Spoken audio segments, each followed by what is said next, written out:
Buenos días, Gonzalo. Buenos días, encantado de volver a Mondo Quilombo. Encantado de que vuelvas. Ya teníamos ganas, bueno, hemos estado ahí, nos ha costado porque ahora ya buscando el hueco.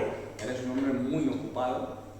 Después del último Mondo Quilombo ya te has vuelto un hombre súper ocupado. Antes de empezar a hablar de lo que hoy nos trae aquí, que vamos avisando que es la figura de Alfonso X el Sabio, porque se cumple 800 años. 800 años de su nacimiento, ¿me has dicho? De su muerte. De su nacimiento. 800 años del nacimiento de Alfonso X el Sabio. Pero antes de eso, Gonzalo, ¿cómo estás? ¿Cómo está la cosa? La última vez que estuvimos aquí estábamos todavía en pleno medievo, ¿no?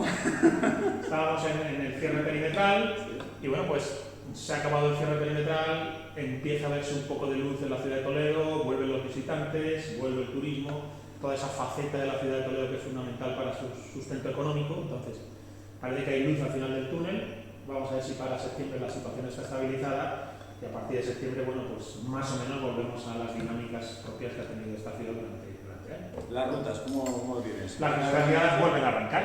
Han estado languideciendo durante meses con el mínimo, porque nosotros no hemos dejado de trabajar. Pero es verdad que ahora, bueno, pues vuelve a haber más gente y nosotros encantados de hacer, lo vamos a explicar incluso ahora, de correa de transmisión entre el alma de Toledo y los visitantes que vienen, que esa es la función que a nosotros nos corresponde. Así que, adelante. Perfecto. En la vida siempre hay que apretar los dientes y adelante. Tú como guía, guía turístico y espiritual de la ciudad, y yo como tabernero también aprovechamos el momento publicidad para decir que estamos en el Barting, que dentro de unas horas, porque ya tenemos la terraza abierta, pues que estamos aquí en la calle Río Marchés, en el polígono, que tenemos una terraza de puta madre, con unas hamburguesas y una carta de puta madre, y que también el oficio de tabernero, como hablábamos antes, lo reivindico. Exactamente. La taberna y el tabernero hacen una función social fundamental para la cohesión de las comunidades, casi es terapéutico, para dejarnos las rayadas de la cabeza. Entonces, un buen tabernero y una buena taberna sanan una sociedad. Bueno, Gonzalo, ¿quién era Alfonso X? Vamos a ver, Alfonso X el Sabio es un personaje fundamental de nuestra historia. Y se van a cumplir este mes de noviembre, el 23 de noviembre, 800 años de su nacimiento. Es una efeméride fundamental, a través de la cual nos vamos a poder reencontrar no ya con el propio Alfonso X el Sabio, sino con una buena experiencia de autoconocimiento de nuestra historia, como españoles y como toledanos. Entonces, merece la pena estar pendiente de los eventos, visitas guiadas y exposiciones que va a haber en la ciudad de Toledo a partir de noviembre y sobre todo a partir de marzo del año que viene, con una exposición especial que se va a hacer sobre su figura, sobre su época, sobre su obra, sobre su legado. Entonces, creo que es bueno ir preparando en Mondo Quilombo un vídeo sobre la figura de Alfonso X. Ahora, para empezar, si te parece, yo traigo aquí unos apuntes porque quiero comentar tantas cosas que me he tenido que traer una especie de chuleta guión. Si te parece, comenzaríamos sobre el Toledo de Alfonso X. El Toledo en el siglo XIII. Nos vamos a centrar un poco más en lo que es en esa época. La piedra, ¿no? La piedra en la que vivió Alfonso X. Entonces, vamos a ver.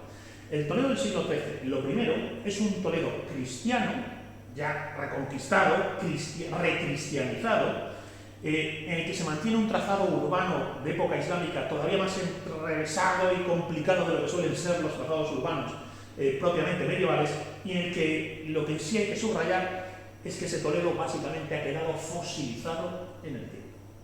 La ciudad de Toledo, como dijimos en el anterior vídeo, mantiene mayormente el urbanismo, el trazado, la morfología que tenía en el siglo XIII.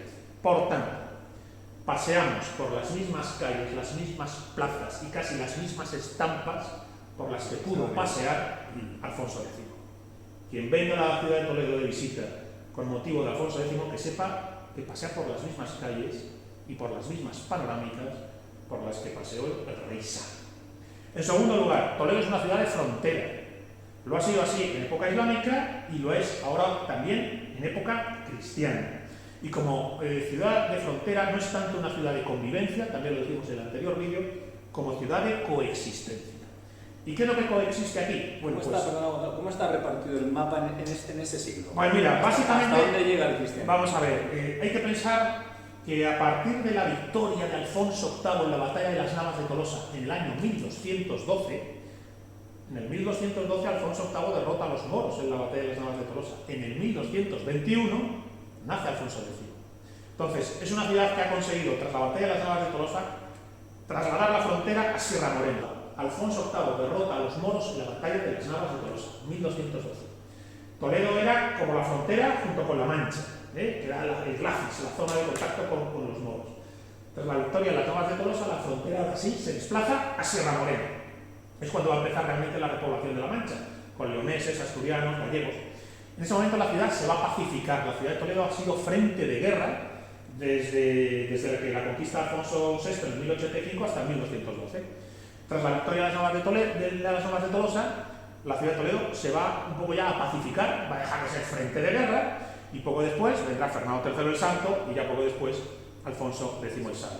Hay que pensar que los reyes que serían Alfonso VIII, Fernando III el Santo, Alfonso X y el hijo de Alfonso X, Sancho IV el Bravo, esos 4 reyes creo que son la plenitud de la Castilla alto medieval y de Toledo.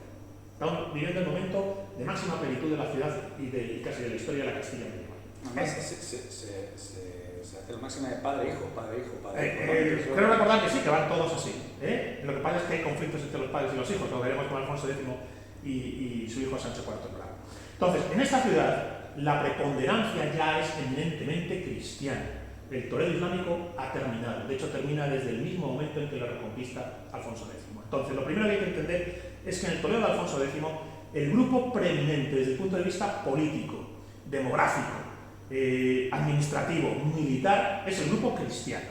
Y este grupo cristiano está integrado, por un lado, por los repobladores, por los reconquistadores, que son leoneses y castellanos, que han llegado a la ciudad a partir de Alfonso VI en 1085, pero también los francos, los franceses. Han venido importante número de extranjeros franceses que se han venido a vivir a la ciudad y que mayormente se han mezclado muy pronto con leoneses y castellanos. Ese grupo cristiano es el preponderante, pero ojo, en Toledo hay otro grupo cristiano preponderante, los mozárabes. Son los godos, los toledanos que se quedaron en Toledo y aguantaron la religión cristiana durante 3 siglos y medio a pesar de la invasión islámica. De todas las ciudades mozárabes de España, la primera es Toledo. El rasgo mozárabe en Toledo es el rasgo identitario por excelencia del Toledo medieval. Entonces, el grupo mozárabe es un grupo de prestigio. Los mozárabes son el prestigio, son los cristianos, entre comillas, viejos, que han mantenido el rito visigodo frente a los cristianos leoneses y castellanos que vienen con el rito gregoriano. Y entre los dos son la preponderancia de la ciudad. Luego, el siguiente grupo importante sería el grupo de los judíos. La judería toledana también es de las más importantes de España. Y los judíos tienen su propio barrio, desarrollan una ingente actividad económica y comercial, acaban siendo los prestamistas de los cristianos, son los que tienen la riqueza para poder prestar ese dinero y se organizan y se gestionan con sus propias leyes hacia adentro. Son un grupo muy endogámico, la judería está incluso amurallada y coexisten con los cristianos, pero no conviven en el sentido de clase. Que recordamos que es la parte que viene como desde Santo Tomé hasta Sí, San Juan de los Reyes. sí, exacto, aproximadamente. Porque es el centro fundamental de la judería. La judería toledana muy importante y muy rica y centrada en sí misma, muy orgullosa de sí, y luego el grupo cristiano. Y luego hay una minoría de mudéjares, esto es de moriscos, de moros que se han quedado en Toledo a pesar de la invasión islámica. ¿Por qué son una minoría? Porque la propia legislación islámica señala que no pueden vivir bajo el poder cristiano. Entonces los moros se van. Se quedan unos pocos, que no tienen ni barrio, no hay barrio de la morería en Toledo. Están dispersos y son los llamados mudéjares. Estos básicamente tienen oficios artesanales y también oficios vinculados a la albañilería. El famoso estilo mudéjar no es sino, lo explicamos creo en el anterior vídeo, edificios cristianos que se hacen utilizando técnicas arquitectónicas islámicas. Estos 3 grupos, los cristianos, castellanos y leoneses, y mozárabes. Los mozárabes son el prestigio, castellanos y leoneses el poder. Los judíos, básicamente el poder económico. Y después, los moriscos, una minoría morisca, son los 3 grupos fundamentales. Estaba comentando que luego la ciudad de Toledo, aparte de castellano-leoneses y mozárabes como cristianos, el grupo judío, la minoría morisca, tiene una cosa muy interesante, y es que es una ciudad que tiene extranjeros, tiene visitantes, tiene, entre comillas, turistas. Es la antigua capital visigoda. Es la primera ciudad que los cristianos realmente reconquistan en España. el avance desde Asturias hasta Toledo ha sido sobre tierras, entre comillas, baldías, donde no hay una ciudad realmente asentada con población. La primera es la ciudad de Toledo. Y encima, la ciudad de Toledo arrastra, desde época islámica, la fama de ser un centro cultural, un centro de estudio, de conocimiento, de ciencia, de magia. E incluso con el reinado de Alfonso X el Sabio, esta fama se dispara. Entonces, es una ciudad en la que encuentras extranjeros, visitantes de toda Europa, que vienen a la ciudad de Toledo en pos de ese saber, de ese mito, de esa leyenda, de ese arquetipo de ciudad del saber, de ciudad del conocimiento. La ciudad del saber es un arquetipo que se proyecta en la historia de España y durante el medievo en la ciudad de Toledo. Entonces también está el grupo de los visitantes. Es una especie de centro de turismo intelectual, ¿no? Podríamos decir, para la época. Vamos a ponerlo entre comillas, ¿vale? Muy entre comillas, turismo intelectual. Muy entre comillas. Pero existen esos extranjeros. Se destila de las fuentes y los estudios históricos que no solo están los cristianos, los moros, los judíos, sino que vienen unos visitantes que quieren conocer qué es lo que pasa en esa ciudad donde hay una escuela de traductores, donde ha habido una jartiel, donde hay unas tablas alfonsíes, donde Alfonso X ha puesto en marcha una escuela, no ha puesto en marcha, ha dinamizado una escuela de traductores que venía de antes y ha convertido la ciudad de Toledo en un hervidero cultural e intelectual. Entonces, los extranjeros, los visitantes, hacen parte de la vida de la ciudad. Esto es muy bonito, porque sigue pasando día a día. Es decir, siempre desde la Edad Media la ciudad de Toledo ha sido un foco en buscadores. Bien, todo turista, lo sepa o no, lleva dentro un buscador. Todo visitante lleva dentro un buscador. Buscador de algo que le llene, ¿verdad? Que le despierte. Pues ya era así en la Edad Media, sigue siendo así a día de hoy. Es bonito tenerlo presente. Y yo en lo que me toca como guía de la ciudad de Toledo, me lo tomo así. Digo, esto es una vieja profesión de esta ciudad. Ser correa de transmisión entre el alma de Toledo y los visitantes. Luego, es una ciudad que habla básicamente castellano, pero también lengua árabe. Los mozárabes son capaces de hablar castellano y árabe, y los judíos hablan ladino. Entonces tiene una cierta pluralidad de lenguas. El castellano como tal, ¿cuándo se empieza a hablar? Vamos a ver, el castellano como tal, además con Alfonso X el Sabio, se sistematiza porque él va a escribir en castellano, luego lo vamos a explicar, la historia de España, la historia general de España, y sus leyes, lo que va a ser el fuero real y el código de las 7 partidas. Entonces, él escribe ya en castellano, se está sistematizando, universalizando el castellano como la lengua franca de toda España. Y perdónate, explícanos solo una pinceladita. ¿Qué era el castellano realmente? ¿Qué mezcla de cosas se...? No lo sé, yo no soy lingüista, pero da la impresión de que es una derivación que se ha producido de un latín mal hablado, de un latín hispánico. Se cree que es eso, pero... El latín popular o algo así, ¿no? El latín que se generaría en la Hispania romana, remozado, remezclado, no lo sé. Pero parece que es pues una derivación de un latín hispánico, ¿vale? Entonces, se habla castellano, se habla lengua árabe y se habla el ladino de los judíos. Esta ciudad, al mismo tiempo, hay que entender que es una ciudad muy medieval. ¿En qué sentido? Que cada grupo social tiene sus propias leyes, su propia estructura, su propia antropología. El modelo medieval siempre es un modelo como articulado, de partes distintas que se articulan, que se confederan. Es decir, no tiene nada que ver con los modelos contemporáneos. Las sociedades medievales, lo explicamos también en el anterior vídeo, tiene ese carácter como de sociedad compuesta. Entonces, los judíos tienen sus propias leyes, los cristianos tienen sus propias leyes, los moriscos tienen sus sharías, se rigen por la sharía, pero al mismo tiempo están las leyes del rey, que son las que tratan de unificar y de articular las distintas partes. Lo vamos a ver cuando hablemos de la labor jurídica de Alfonso X. Cada una de estas comunidades tiene sus propios barrios. Entonces, cada una de estas comunidades tiene su propio fuero, es decir, su propia ley de gobierno, como pasa, por ejemplo, con los franceses, llegan a tener su propio fuero en Toledo, los cristianos franceses que acompañan a Alfonso VI. Entonces hay que entender que es una sociedad con ese carácter compuesto, un tanto atomizada, no por ello desmenuzada, pero sí un tanto atomizada, en la cual, ojo, hay una clase nobiliaria, una clase religiosa y una clase, vamos a decir, productora o trabajadora. Está la autoridad espiritual, lo religioso, la autoridad política administrativa, la nobleza y las fuerzas productivas del pueblo. Y al mismo tiempo, dentro de la clase nobiliaria, del nivel político-administrativo, están los señores, pero también los hidalgos, la nobleza común. Y ojo, entre el pueblo no solo están los trabajadores, sino que están también los comerciantes. Y algunos son muy ricos, como ocurre, por ejemplo, con los judíos. Posteriormente ya Alfonso X tienes a Samuel Leví. en Toledo. De burguesía que empezó. Sí, es que en realidad es lo que está pasando. En la Edad Media está surgiendo una clase productora de bienes materiales y económicos que los genera no tanto por el trabajo físico agropecuario, vamos a decirlo así, sino por el comercio. Samuel Leví decía, es posterior a Alfonso X, estamos ya en el siglo XIV, pero es alguien que se hace inmensamente rico, es un millonario de la época, un magnate de la época, basado en la industria textil. A partir de la industria textil, bueno, se hace tan rico que es el prestamista de Pedro I el Cruel, es el banquero, el que le presta dinero, ¿no? Entonces, esa sería un poco la estructura social, con una economía que en Toledo se basa mucho en la industria textil.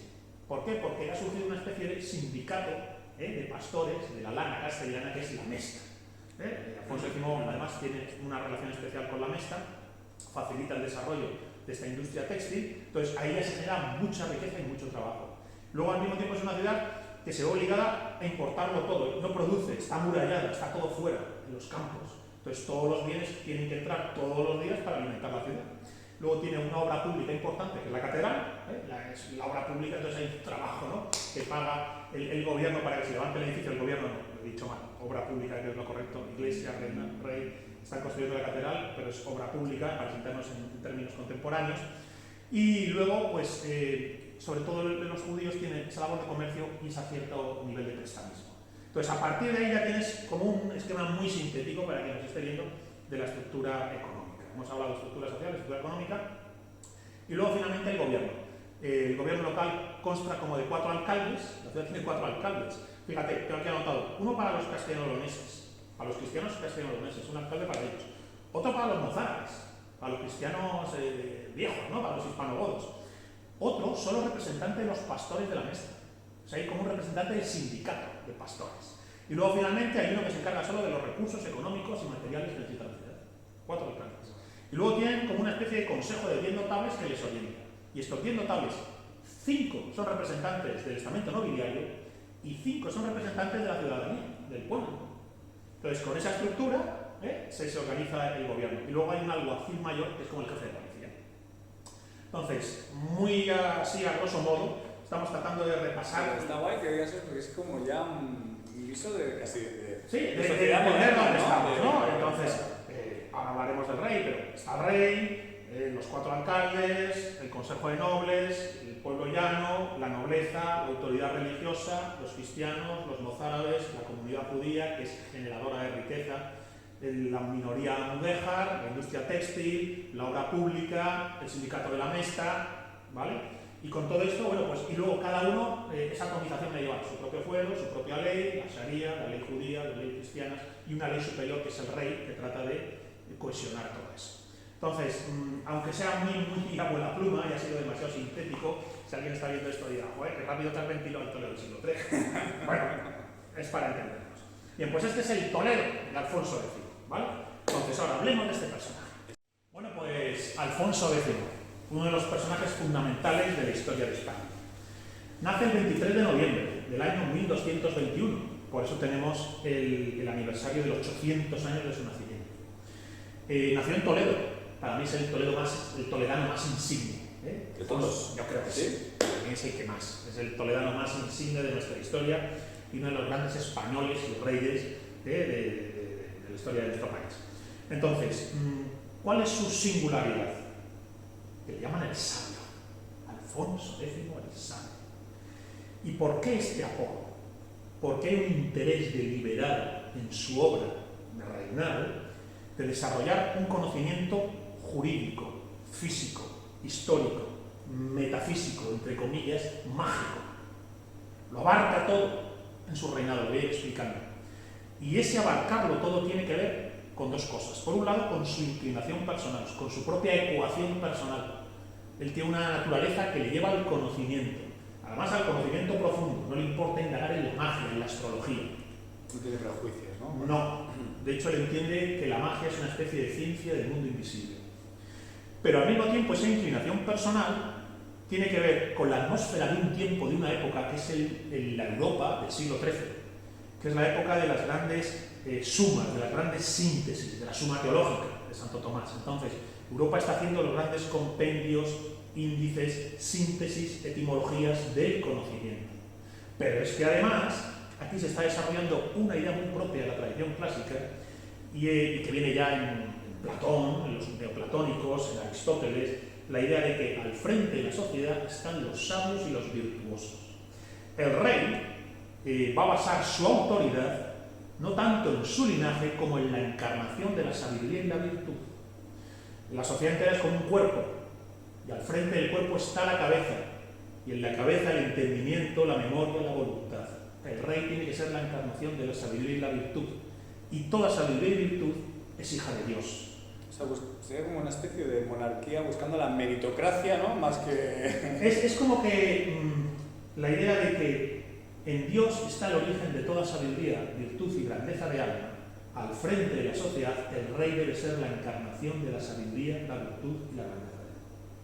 Y es la sabiduría y el conocimiento lo que organiza jerárquica y verticalmente la sociedad.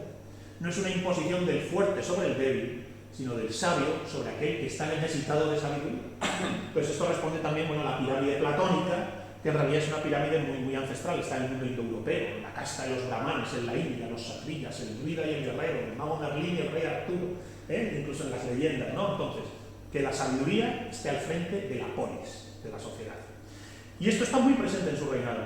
Entonces, para él hay un proyecto político de raíces platónicas por la cual el rey tiene que ser sabio, y al mismo tiempo hay un proyecto cultural de sintetizar el saber durante su reinado, sintetizarlo, articularlo y compendiarlo. Dejar lista la sociedad en el ámbito del saber para comprenderse a sí misma y manejarse en el mundo. En este sentido es un reinado especialmente ambicioso, si lo vemos desde ese punto de vista. A partir de aquí, vamos a ver, ¿cuál es la primera labor que hace Alfonso X? Las leyes. Fíjate que hemos hablado antes de la sociedad medieval como una sociedad atomizada. El fuero de cada ciudad, el fuero de cada pueblo, el fuero de cada comunidad, los judíos, los moros, los cristianos, los castellanos, los leoneses, los franceses, los mozárabes. Bien, pues frente a eso se invoca el antiguo fuero judío, el código legislativo por excelencia de la España medieval, que tiene origen visigodo, y Alfonso X lo reformula en 1254 al poco de llegar a su reinado en lo que se llama el fuero real, que supone básicamente una uniformización,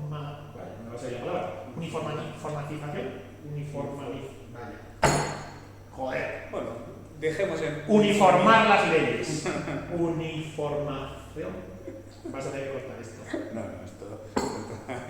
Bueno, pretende uniformar las leyes y que queden un poco más cohesionadas y articuladas entre sí. Esto se llega a desarrollar incluso más en el Código de las 7 Partidas. El Código de las 7 Partidas es la plenitud jurídica de la España medieval.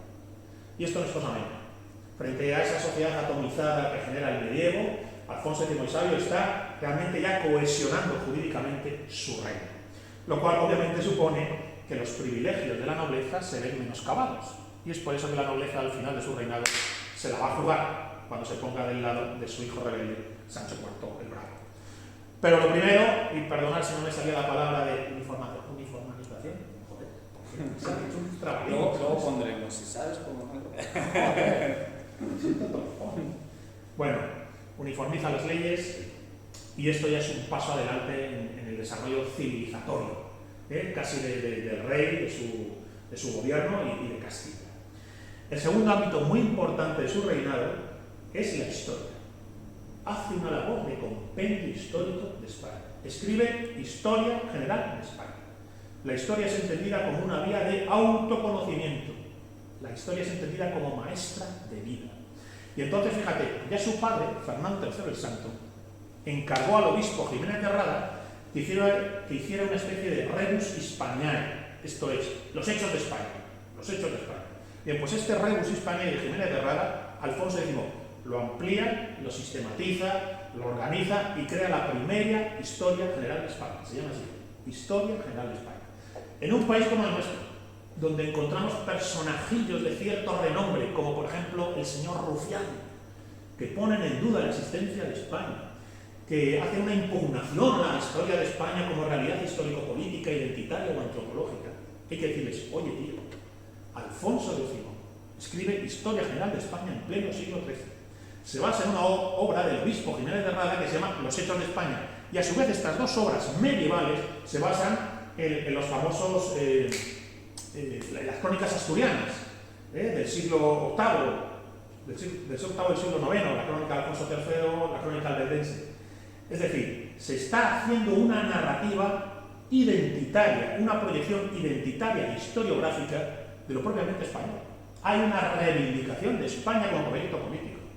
En Alfonso X el Sabio, en 1221, que lo sepan los españoles, que en tiempos de Alfonso X se está reivindicando ya una historia del país con vocación identitaria e historiográfica referida a nosotros mismos, y que ya tiene unas raíces incluso en las crónicas asturianas, del siglo VIII, del siglo IX. Claro, esto no es cosa menor. Esto es muy importante. De hecho, siglos después, en el siglo XVI, va a ser en este caso el padre Juan de Mariana el que va a escribir otra historia general de España, que no es sino un desarrollo, mejora y actualización de la historia general de Alfonso X. Y ojo, importante, hay que pensar que la historia general de España de Alfonso X y la historia de España del padre Juan de Mariana, una del siglo XIII, otra del siglo XVI, han sido nuestros manuales de historia hasta mediados finales del siglo XIX. Cervantes, Lope de Vega, Calderón, de la Barca, entienden España conforme a la narrativa, a la historiografía que pone sobre la mesa Alfonso X y después, 3 siglos después, el padre Juan de Mariana. Es una recopilación de hechos históricos. Se organizan cronológicamente, se vincula el presente con ese pasado, esto es importante. Alfonso X vincula su presente con un pasado y al mismo tiempo ese presente tiene una proyección de futuro. Y esa misma idea que pone Alfonso X sobre la mesa la reutiliza después y amplía el padre Juan de Mariana en el siglo XVI.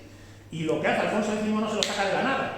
Previamente ya el obispo Jiménez de Rada lo ha planteado y previamente ha sido prefigurado en las crónicas asturianas del siglo IX, básicamente.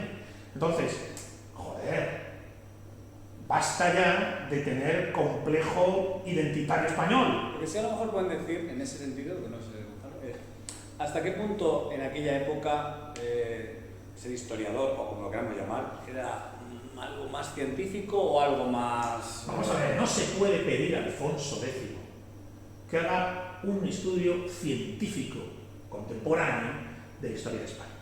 Hablar así es no entender la historia.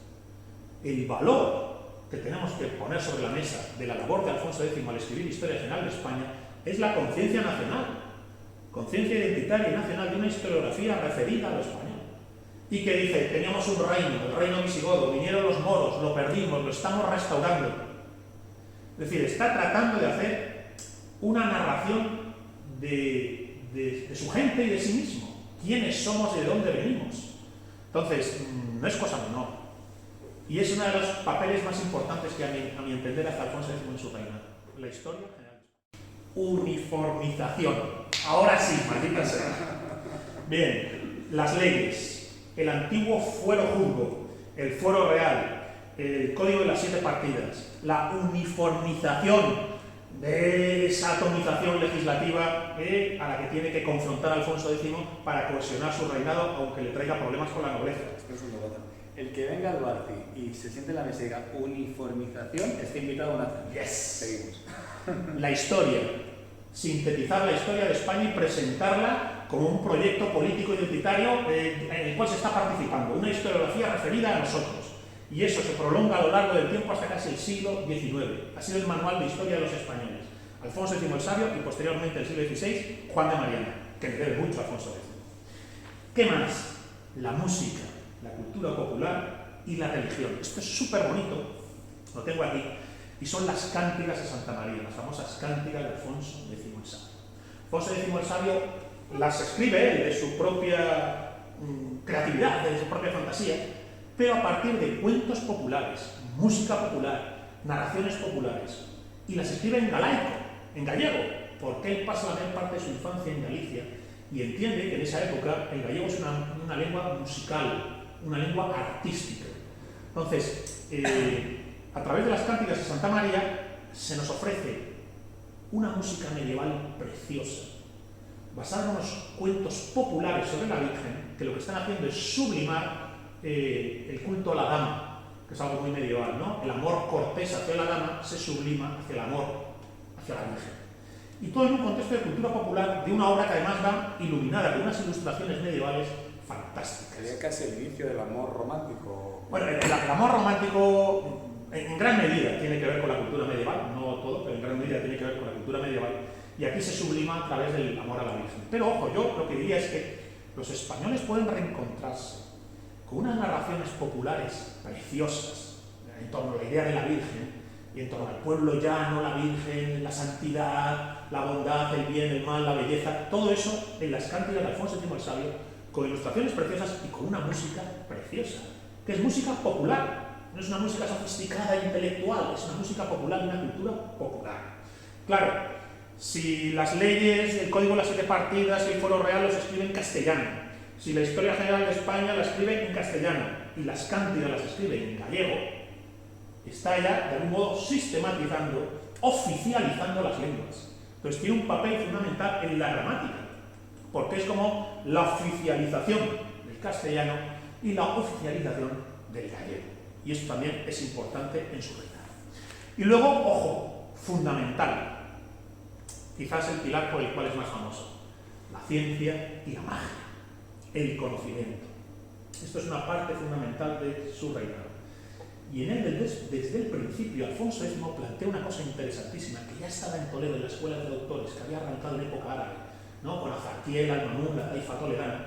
Y pues Alfonso X lleva esa escuela de doctores al cenit. Y es cuando lleva a cabo un estudio interesante de cómo él entiende que aquello que ocurre en el mundo material tiene a su vez referencia en el plano astral.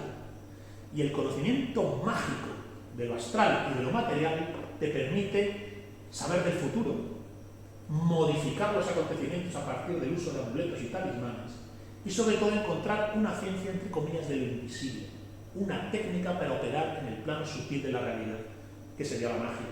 Y es entonces cuando aparece, bueno, pues el libro de los juicios de las estrellas, el Picatrix, el libro de Raziel, cuando reúne a un grupo de judíos y en la judería de Toledo durante 10 años, todas las noches, hacen un estudio astrológico y astronómico del cielo durante 10 años. De ahí surgen las famosas tablas alfonsíes, que marcan el conocimiento astronómico y astrológico hasta Copérnico. Entonces, esto no es una cosa menor.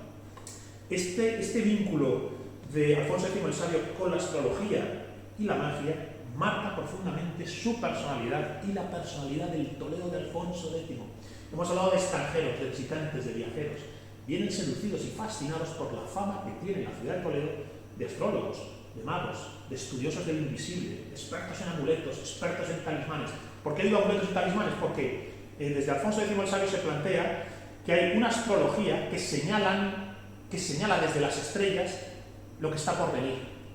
Pero al mismo tiempo hay una magia astral que interviene sobre los acontecimientos para que aquello que esté por venir se oriente y se condicione a un interés humano.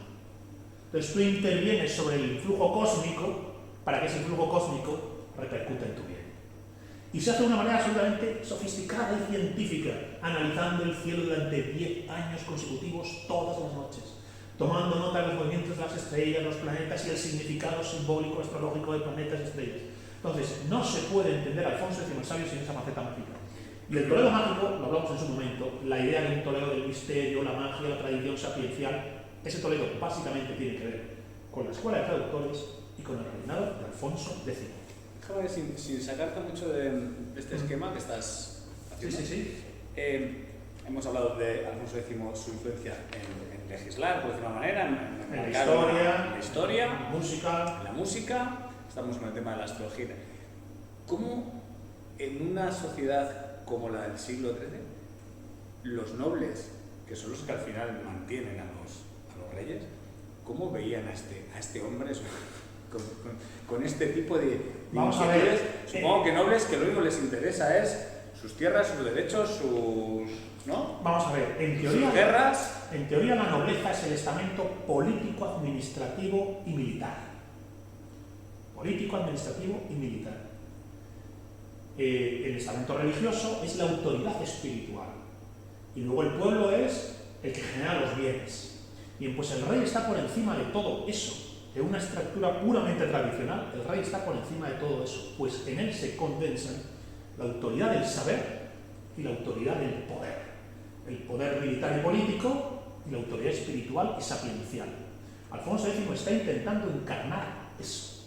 Autoridad político-militar y autoridad espiritual y sapiencial.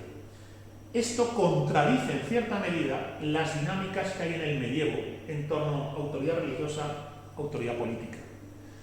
Pero es que está ocurriendo en toda Europa. Hay que pensar que hay un conflicto entre el Papa y el emperador, entre el bando que llaman güelfo, los seguidores del Papa, y los gibelinos, los seguidores del emperador. Y no hay que olvidar que Alfonso X, por parte de madre, desciende de Beatriz de Suabia. Su madre es Beatriz de Suabia, dicho de otra manera, por parte de madre, está vinculado al linaje de los emperadores alemanes. Alfonso X va a reclamar el trono del imperio. Le dedicamos un trozo porque ahí es una parte importante, es el llamado fecho imperio. Bien, esta es una maniobra política de alto significado espiritual y teológico. En la Edad Media hay un drama sutil de fondo entre ¿hay alguna autoridad capaz de ubicarse por encima del Papa porque encarna no solo lo político sino también lo espiritual y une la espada y la mitra? Bien, esa idea de una autoridad superior que tiene lo sapiencial y espiritual y al mismo tiempo lo político-militar es el emperador. Hay un proyecto que se llama proyecto gibelino de desarrollar eso. Y hay una contra, que es la contra güelfa, la del papado. En Alfonso X hay una vis, hay una vocación gibelina. Por eso su intención de heredar el trono, mi madre es Beatriz de Suabia, puedo competir para entrar al trono del imperio, y ojo, mi política tiene ese nivel de una sabiduría superior a la autoridad meramente confesional o clerical. Entonces, claro, a partir de aquí, él no tiene reparo en hacer un estudio como el lapidario que se puede comprar. Ese está publicado, es muy bonito, el lapidario, en la colección Odres Viejos, creo que se llama. Es un estudio profundo de magia astral, escrito por un rey español, Alfonso X el Sabio, un libro de magia astral. Pero es que traduce en Toledo el Picatris y traduce el libro de Raziel, que me atrevería a decir que es un libro gnóstico iniciático. Dirá, oye, ¿qué significa eso? Es como un camino de autoconocimiento que te permite restaurar el estado preadámico. ¿Qué es eso? En términos teológicos es el estado del alma anterior al pecado original. El estado del alma anterior al pecado original. No es poca cosa. El lapidario, el libro de Raziel, el Picatris, las tablas alfonsíes. Tengo por aquí más títulos de libros, ¿no?, de magia de Alfonso X. Que quiero señalar, que no se me pasen. ¿Dónde los tengo? Aquí. Fíjate qué nombre más bonito para un libro de astrología. El libro de las estrellas del octavo cielo. El libro de las estrellas del octavo cielo. Todo esto hace parte del Alfonso más sabio, el que está uniendo ciencia y magia, física y metafísica. Como no podía ser de otra manera en el ámbito de la sabiduría en la Alta Edad Media, donde no se tenía nunca una perspectiva puramente materialista de las cosas, y al modo platónico se entendía que todo lo que ocurría en el mundo material y contingente era reflejo de un plano sutil, superior, espiritual y trascendente. Es una idea profundamente platónica, muy propia de la cultura clásica, pero también muy propia en general de la tradición sapiencial. Y Alfonso X la está actualizando. Y la está actualizando prescindiendo incluso de la confesionalidad puramente católico-cristiana. De ahí también el tema del fecho imperio, que me estabas comentando, el hecho de que él, por linaje, por interés geopolítico, reclama el trono, no lo va a conseguir, de hecho en parte se arruina económicamente intentando... Es su gran, ¿no? Claro, es donde él no consigue. ¿Qué hubiera sido de Europa si Alfonso X el Sabio, rey del Toledo de la escuela de traductores, la magia y la astrología, hubiera llegado al trono del imperio? ¡Ah, qué maravilla! ¿Qué hubiera pasado? Yo que tengo una vocación profundamente gibelina. O sea, mi ideal político sería una sociedad gibelina al máximo. Bien, pues, maldita sea, Alfonso X no lo consiguió. En todo caso, con estos puntos que he dado ahora todo muy sintéticamente, las leyes, la historia, la música, la cultura popular, la lengua castellana la gramática castellana y gallega, y el ámbito de la ciencia, la magia, la metafísica y la física, solo con estos 5 puntos ya tienes un compendio que hace del reinado de Alfonso X y de su figura un personaje de novela. Da por unos capítulos de Netflix, ¿no? Maldita sea, es un personaje de novela, literal. Y a través del cual... Vaticino que cuando pase la efeméride ya verás cómo le hacen más. Hombre, se merece. Pero una muy buena serie. Porque además a través de todo esto hay un reencuentro de los españoles con nosotros mismos. Es decir, la ciudad reconquistada, tras la batalla de las Navas de Tolosa y Fernando III el Santo, que llega ya a arrinconar los moros en el reino de Granada la ciudad de Toledo ya está pacificada y tranquila, antes podía ser atacada en cualquier momento, ya no es atacada, los cristianos la gobiernan en paz, los judíos en su lugar, los moriscos al otro, hay que uniformizar las leyes otra vez y entonces aparece el fuero real. Maldita sea, es que es interesantísimo lo que está pasando en ese momento en la ciudad. Ahora, no solo es un rey sabio, ojo, también es un rey guerrero. Claro, es un rey guerrero, porque él ya de niño, de joven... Cuando dicen Alfonso X el sabio, parece que no había cogido una espada en su vida. No. Acompaña a su padre Fernando III el Santo, que lleva una espada que se llama Lobera, el día de un rey que tiene una espada que se llama Lobera, y conquista Sevilla y Córdoba. Termina de conquistar casi el Al-Ándalus y arrincona al Ándalus en Granada. Ya solo queda el reino de Granada, que además es un reino que tiene que pagar a los reinos cristianos por sobrevivir. Todos los años paga porque no le machaquen. Bien, pues eso lo consolida Alfonso X el Sabio, porque conquista Murcia y Cádiz y termina de arrinconar a los moros en el reino de Granada. Es decir, hay una labor militar, al empezar hay una labor militar. Muchas veces se olvida, hay que subrayarla. Mientras está preparando las leyes, está preparando el fuero real, etc., él está diciendo, la labor de mi padre, que fue un rey soldado, un rey con espada, hay que continuarla. Y el reino de Granada tiene que quedar arrinconado. Y los cristianos tienen que volver a Sevilla, a Córdoba, es decir, él prepara en gran parte la repoblación de Andalucía. Los andaluces básicamente otra vez son castellanos, leoneses, vascongados que van bajando y van repoblando esas tierras. Se les entregan tierras, se les entregan incluso bueyes y yugos para arar los campos, se les facilita el trabajo de repoblación. Entonces, esa faceta militar también debe ser reivindicada. Y esto nos lleva a esa idea de que Alfonso VIII en las guerras de Tolosa, Fernando III el Santo conquistando Sevilla y Córdoba, Alfonso X el Sabio, la escuela de traductores, la historia de España, el fuero juzgo, y luego su hijo, Sancho IV el Bravo. ¿Qué pasa aquí? Vamos a ver, el primogénito de Alfonso X el Sabio, llamado Fernando de la Cerda, muere. Cosas de los Juegos de Tronos, muere.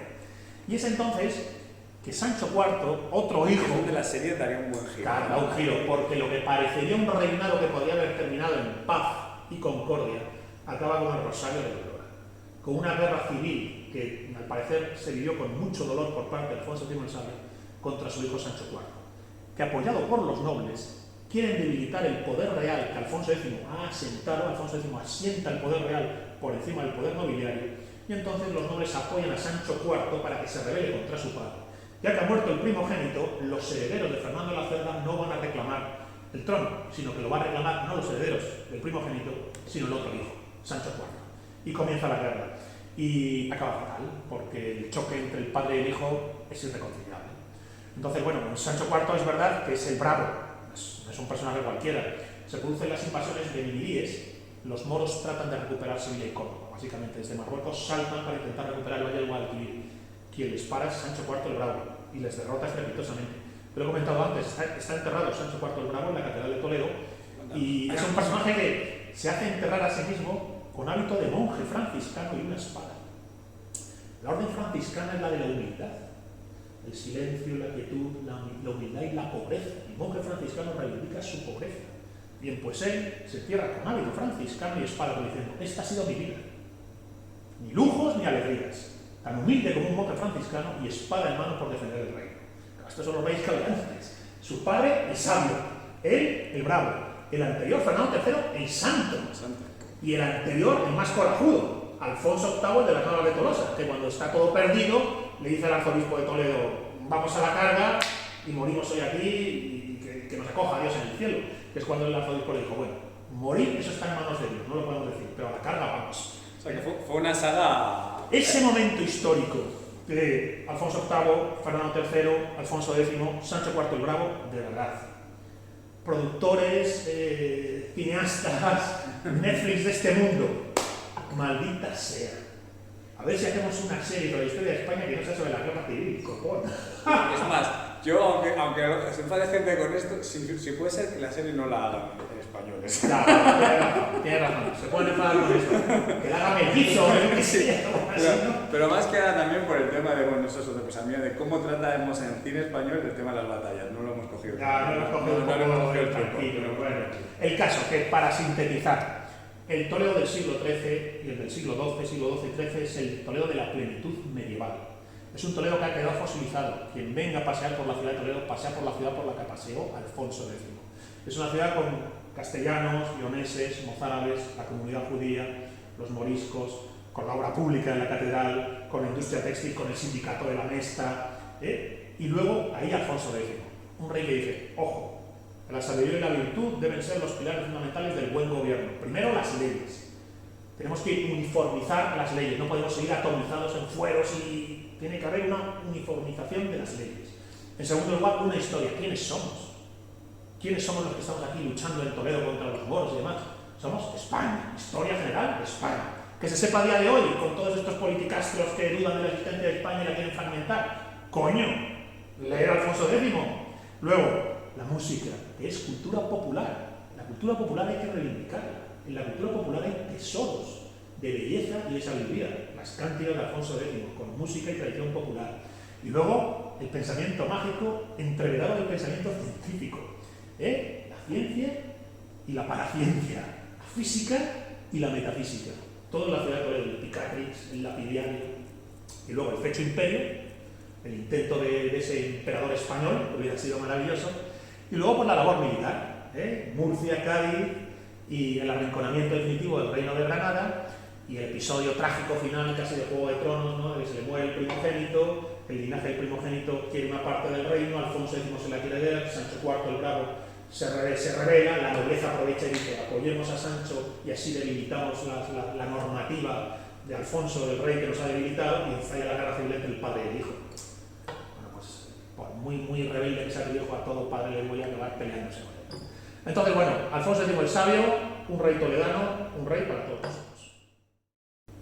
Pues nada, Gonzalo, otro placer estar aquí contigo y esperemos que a los, no sé, antes decía televidentes, ahora no sé cómo se dice a los seguidores, a los seguidores. O los que se encuentren con el canal. Esto solo ha sido una conversación de, no sé, 40, 50 minutos, que se empapen de Alfonso X y que traten de comprender a este personaje y lo que intentó y la época en la que vivió. A través de este personaje, lo que intentó y la época en la que vivió, vas a encontrar un espejo que te va a ayudar a entender mejor quién eres y el país en el que vives y cuál es el sentido de España, ¿no? Que los españoles no entendemos el sentido histórico de nuestro país. Se puede entender en cierta medida tirando del hilo de las pistas que nos deja Alfonso X. Y luego me gustaría simplemente señalar que funda Villarreal, conocida como Ciudad Real. La Santa Hermandad tiene que ver entonces con Alfonso X el Sabio también. El sindicato, entre comillas, de la Mesta, toda la cultura del pastoreo, cómo Alfonso X el Sabio apoya y trata de fortalecer a la Mesta, lo cual va a ir en detrimento de la nobleza. Luego por eso la nobleza querrá ponerse del lado de Sancho IV para así debilitar las normas que Alfonso X el Sabio les ha impuesto y que les estaba restringiendo sus derechos. Es decir, entramos ya en una dinámica muy entreverada que a mí también se me escapa, porque tengo que reconocer que se me escapa, pero nos lleva a las dificultades de un gobierno cualquiera, en el contexto, bueno, pues de este Toledo medieval. También decir que en realidad esta plenitud del medievo, que vemos en el siglo XII-XIII, y la plenitud de Alfonso X es la antesala de la caída. A partir del siglo XIV, la plaga de la peste negra y demás, van a venir una serie de problemáticas y va a empezar el fin del ciclo medieval europeo. O sea, nos hemos quedado en el pico más alto. Sí, yo creo que hay algo de cenit con Alfonso X, en general toda Europa con el siglo XIII tiene un cenit en el siglo XIII y a partir ya de finales del XIII, principios del XIV, empieza a declinar el ciclo medieval español y europeo y de otro ciclo, el ciclo moderno, reyes católicos, Carlos V, etc. Entonces, han pasado 800 años de esto. Hace 800 años que nació Alfonso X. Y la vida ha cambiado mucho. Los seres humanos ahora no somos como en aquella época. Pero Toledo ha quedado ahí, como una especie de piedra inmóvil, imperturbable, que te puede recordar todo esto. Y en el recuerdo de todo esto, un encuentro con una esencia profunda. De quiénes somos, cuál es nuestra historia y cuál es nuestro país. Yo creo que muchas veces los problemas, incluso a nivel personal, contigo mismo, radican en una falta de autoconocimiento. Bien, pues Alfonso X ya está planteando en su historia general de España la historia como una vía al autoconocimiento. Y la magia, la astrología y la ciencia como una vía al autoconocimiento. Bien, ojalá programas como este, las visitas guiadas que hagamos sobre Alfonso X, el propio encuentro del visitante con Toledo o del toledano con su ciudad, vayan en esa dirección. Esa es la dirección que realmente pone en valor las ciudades monumentales, pone en valor la historia y no la convierte en algo a beneficio de inventario, y da un sentido a la existencia que trasciende las meras rutinas pequeño-burguesas de producción-consumo. No se puede haber venido a la vida simplemente a producir y consumir. tiene que haber un nivel mucho más profundo, ¿no? De quién soy y qué voy a hacer. Bueno, pues maldita sea. De eso se puede saber a través del estudio y comprensión de Alfonso X en Suecia. Pues un placer, Gonzalo. Te emplazo para... Habrá que hacer alguno más, ¿no? ¿Algo se nos ocurrirá? Sí, lo que eso pueda. es, porque vamos, ya te digo que son muy bien recibidos tus mondos quilombos. Perfecto. Y es un lujazo charlar contigo en una mañana como la de hoy. Perfecto. Y que nada, no olvidéis tampoco el canal de Gonzalo. Sí, La Forja y la Espada, que es como mi plataforma online, El Aullido del Lobo, que es mi canal de conversaciones, una especie de mundo quilombo de Gonzalo, y luego mi propia página web de visitas guiadas, paseostoledomágico.es, paseostoledomágico.es. Eso es, y hacer muchas visitas y muchos paseos y a revitalizar todo esto entre todos. Y el tabernero, la función del tabernero, tío, que no se olvide. Taberneros del mundo, a tope. Gracias.